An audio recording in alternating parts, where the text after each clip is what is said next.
doing well. It is it's still Wednesday, and what is it? It's like the 18th of September, 2024, and we are expecting the Fed to announce whether or not they're going to cut interest rates. They're expected to make that announcement at some point today, and if they do, well, then the narrative will go one way or the other based on how the market reacts. And if they don't, the narrative will go one way or the other based on how the market reacts. Because it's all theater. The rate cut is priced in whether it happens or not.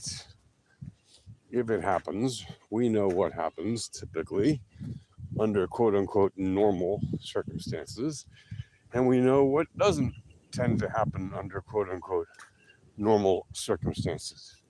And we know that we are not living in a time of quote normal circumstances. This is in fact the first rate cut expected since the outbreak of that thing that made a lot of people sick, that changed a lot about the world starting in 2020. So it's been basically like more than 4.5 years since there was the last rate cut, because obviously interest rates just kept going up for years since then. Why did they go up? They went up in a silly attempt to pretend doing so would significantly reduce inflation.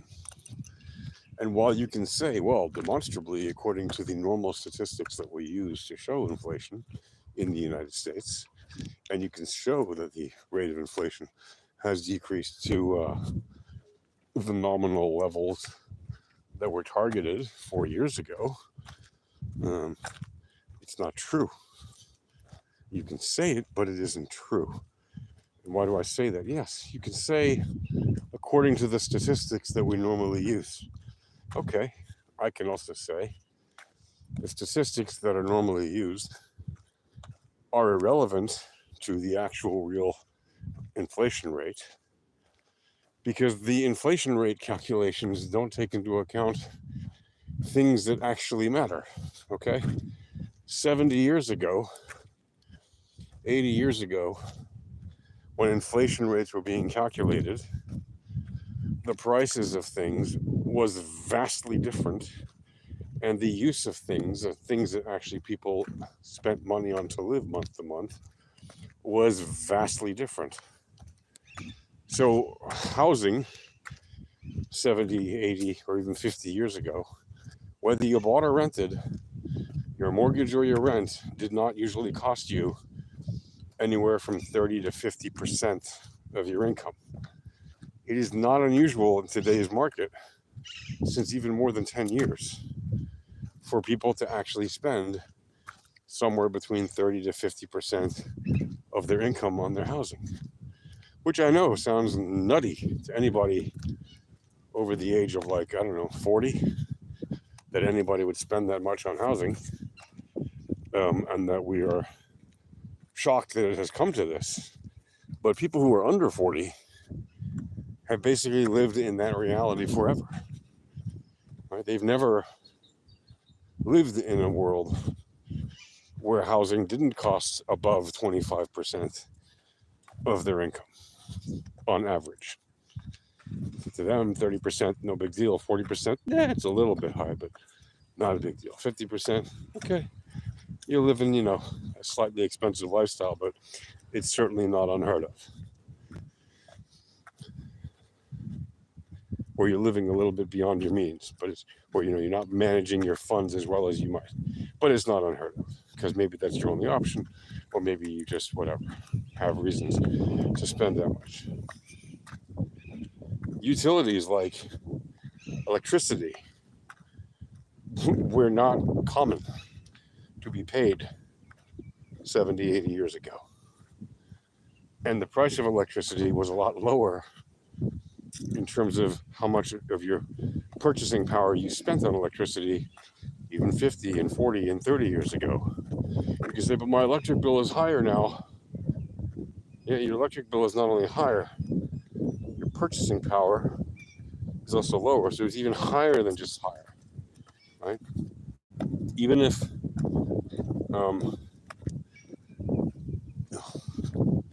because the purchasing power of the dollar or the yen or the euro or whatever, but specifically the dollar, has been halved just in the last 5 years and has fallen an average of more than a couple percent per year in the last many years, and has depleted more than 99% in the last 100 years since its inception, right, as a fiat-based dollar, right, since they took the dollar off of the gold standard and then completely removed it from even the paper gold standard when Nixon did that in the early 70s.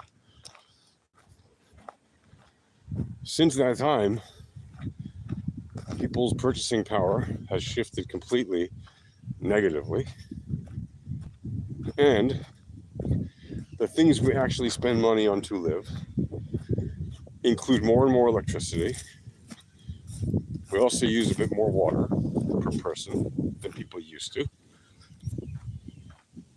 Housing has gone through the roof in terms of mortgages and even rent. And renters paid the brunt of that price because, of course, right, the have-nots will always have to shoulder more of the burden of the cost than the haves. Because, hey, why not make the world, right? Burden those who do anything with more difficulty and make it easier for those who have less difficulty. Because that's the way we are, right? We favor those who have more. It is silly foolishness. It is unjust and it is wrong, right? But that's how the world is. That's human nature. Well, that is a vile aspect of human nature. I don't care what culture or nation you come from or belong to. I don't care how you view yourself. If you think it's right to make the have-nots shoulder more of the burdens than the haves, from my point of view, you're on the wrong side of history.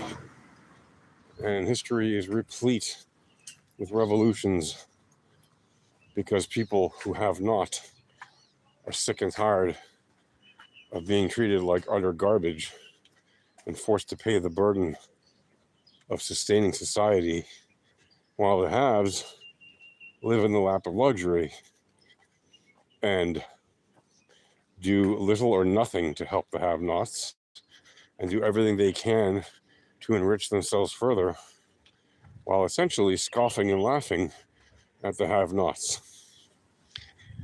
I've always seen that as a wrong thing, no matter what my status in the world has been. So that's what I have to say about that. And that's why, if you look at what the likely outcome is of a potential Fed rate cut to be announced today, it is not going to suddenly give you the bull run of all bull runs. It is not going to just suddenly launch the massive God candle and make you a zillionaire overnight if you're trading Bitcoin or other assets. Could it be that we will see some upside? Could it be that we will see some upside on this market on this day of trading? Yeah, of course. What will determine that? I 100% guarantee you it is not going to be the words coming out of Jay Powell's mouth. It's going to be the setup on the VEPs. That is going to inform you what is going to happen. Period. End of story. Right? The narratives will be filled in They already have been. It's just a matter of which story, which version of the story each outlet is going to publish. And don't be surprised if they publish completely opposing views within seconds or minutes of each other in the same outlets, because that fits their interests. That helps them sell more soap ads and mortgage ads and feminine hygiene product ads. Well, yes, 1913, exactly. But then, they'll go over. Yeah. All right, that's going to do it for now, folks. I got to get going. Have a wonderful day. See you guys in the Alpha Trading live stream starting at 9 a.m. U.S. Eastern Time. And the URL for that Discord is alphatradinghq.com/Discord. See ya.